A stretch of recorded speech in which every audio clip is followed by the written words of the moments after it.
The United States finally allowed the sale of the F-22 Raptor aircraft to another country, and that country is Israel. This sale has received approval from the President of the United States Donald Trump. This sale is also a guarantee for the U.S. to continue to ensure that Israel's military strength is number one in the Middle East region.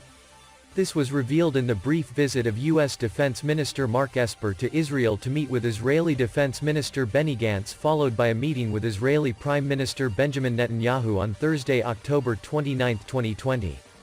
Esper informed the two Israeli officials that President Donald Trump had approved the sale of the F-22 fighter jet and precision-guided bombs. This is a senior source in Tel Aviv as reported by the Times of Israel, citing the report by Sharq al-Azat, which is based in London. It is not yet known whether the F-22 that will be sold to Israel is an aircraft currently used by the United States Air Force, USAF, or an aircraft that will be made new. Because, the production of the F-22 itself was stopped in 2011. The F-22 was only operated by the USAF, totaling 183 units. The F-22 Raptor has an integrated avionics system where through sensor fusion, data from the radar, other sensors, and external systems are filtered and combined into a common view, thus enhancing the pilot's situational awareness and reducing workload.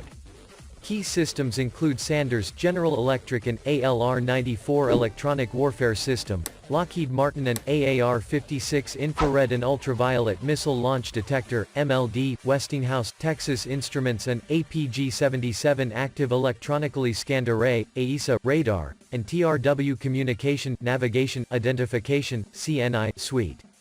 The MLD uses 6 sensors to provide full spherical infrared coverage.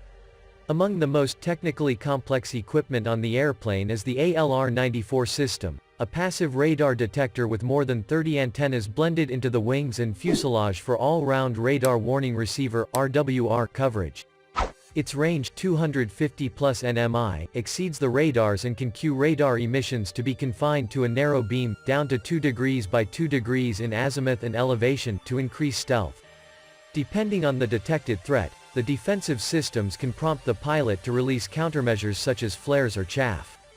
The ALR-94 can be used as a passive detection system capable of searching targets and providing enough information for a radar lock-on. Tactical communication between F-22s is performed using the Directional Intra-Flight Data Link, IFDL. The APG-77 radar has a low observable, active aperture, electronically scanned array that can track multiple targets under any weather conditions.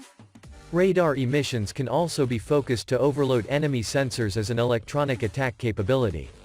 The radar changes frequencies more than 1,000 times per second to lower interception probability and has an estimated range of 125 to 150 miles, 201 to 241 kilometers, against a 11 square feet 1 square meter target and 250 miles, 400 kilometers, or more in narrow beams. F-22s from Lot 5 and on are equipped with the APG-77 V1, which provides air-to-ground functionality through synthetic aperture radar mapping and various strike modes. Radar and CNI information are processed by two Hughes Common Integrated Processor (CIPS), each capable of processing up to 10.5 billion instructions per second. The aircraft has also been upgraded to incorporate an Automatic Ground Collision Avoidance System (GCAS). The F-22's ability to operate close to the battlefield gives the aircraft threat detection and identification capability comparative with the RC-135 rivet joint, and the ability to function as a mini AWACS, though its radar is less powerful than those of dedicated platforms. This allows the F-22 to rapidly designate targets for allies and coordinate friendly aircraft. Data can be transferred to other aircraft via Link 16 using the MIDS-J radio.